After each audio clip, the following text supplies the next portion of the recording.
सोचो एक गुलाम, काला रंग, कमज़ोर जिस्म, जिसे कुरैश के सरदारों ने हकीर समझा, लेकिन इसी गुलाम की आवाज़ आसमानों पर गूंजी।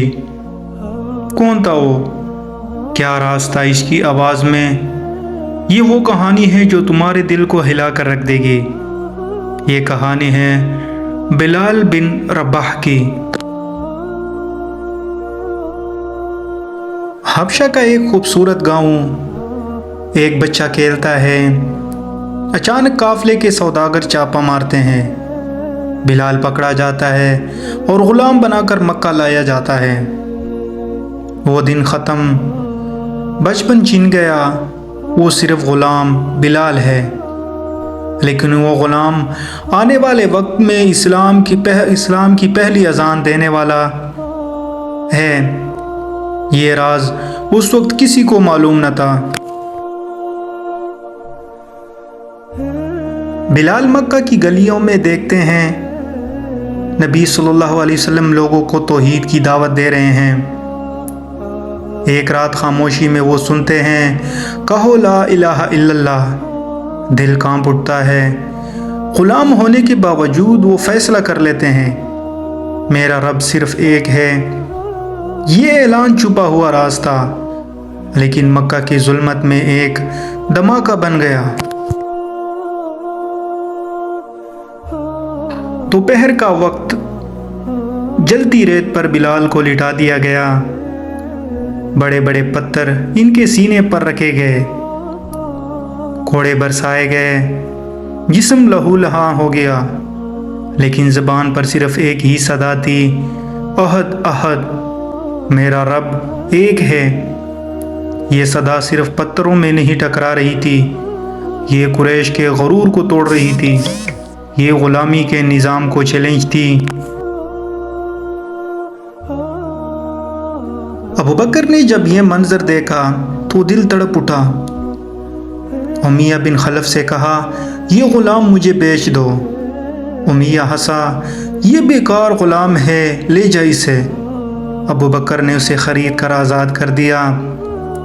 ये सिर्फ एक ग़ुलाम की आज़ादी नहीं थी, ये पूरी इंसानियत की आज़ादी थी। मदीना की फ़िज़ा, नई मस्जिद तैयार हुई। नबी करीम सल्लल्लाहु अलैहि वसल्लम ने फरमाया, हमें अज़ान देने वाला चाहिए, लेकिन सब सहाबा खामोश हो गए। नबी सल्लल्लाहु अलैहि वसल्लम ने कहा, बिलाल तुम अज़ान दो। बिलाल मान गए, और जब पहली दफ़ा अज़ान गूंजी, अल्लाहु अकबर, मदीना की फ़िज़ा लरज़ गई। यह आवाज़ सिर्फ नमाज के लिए न थी, यह ऐलान था कि अब ज़मीन पर ताकत का निज़ाम बदल गया है। बदर का मैदान, बिलाल तलवार लिए खड़े हैं। अचानक वो देखते हैं कि इनका पुराना आका उमैया बिन खलफ कैदी बना है। वही उमैया जो जलती रेत पर बिलाल को घसीटता था। लेकिन आज हालात बदल गए। जालिम ज़मीन पर गिर पड़ा है और बिलाल ईमान के लश्कर में खड़े हैं। उमैया वहीं मारा गया। ये वो लम्हा था जब जुल्म का बाब बंद हुआ और इंसाफ ने ग़ुलामी को शिकस्त दी। बिलाल को रसूलुल्लाह के करीब रहने का शरफ़ मिला। एक दिन नबी करीम सल्लल्लाहु अलैहि वसल्लम ने फरमाया, बिलाल मैंने जन्नत में तुम्हारे कदमों की आहट सुनी है। सोचो, वो ग़ुलाम जिसे मक्का ने दुत्कारा हो, आज जन्नत में इसके कदम नबी करीम सल्लल्लाहु अलैहि वसल्लम के आगे गूंज रहे हैं। रसूलुल्लाह सल्लल्लाहु अलैहि वसल्लम के विसाल के बाद बिलाल का दिल टूट गया। वो अज़ान देते, लेकिन अशहदु अन्ना मुहम्मद रसूलुल्लाह पर रोने लगते। फिर शाम चले गए। ख्वाब में नबी करीम सल्लल्लाहु अलैहि वसल्लम की ज़ियारत हुई और फिर इनकी रूह परवास कर गई। एक ग़ुलाम की सदा ज़मीन से आसमान तक गूंजी और हमेशा के लिए तारीख़ बदल दी। बिलाल की ज़िंदगी हमें ये राज देती है कि इस्लाम आसानी से नहीं आया।